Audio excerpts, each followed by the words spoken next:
नमस्ते। तर आज आपल्या गणपती बाप्पाला येऊन आज 8 दिवस झालेले आहेत। तर आज गणपती बाप्पासाठी नैवेद्यासाठी हा पदार्थ बनवलेले आहेत। तर यामध्ये पापडी, पुरी, तिखट पुरी, कलाकंद, भात, बटाटा भाजी, वरण आणि दही चटणी। तर ह्या वस्तू केलेल्या आहेत।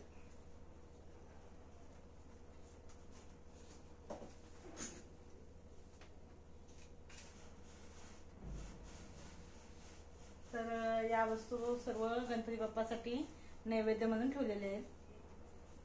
तर आज आपल्या गणपती बाप्पाला येऊन 8 दिवस झालेले आहेत। तर तुम्हाला मी जवळून दाखवते काय पदार्थ बनवलेत। तर हे आपले लाडके गणपती बाप्पा आहेत आणि गणपती बाप्पासाठी इथे नैवेद्याचं ताट केलेलं आहे।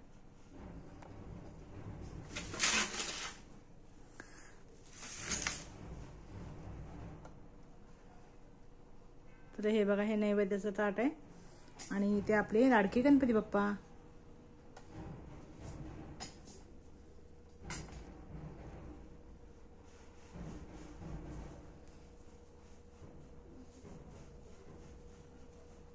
तर तुम्हाला हे माझं नैवेद्याचं ताट आवडलं असेल तर नक्कीच सांगा।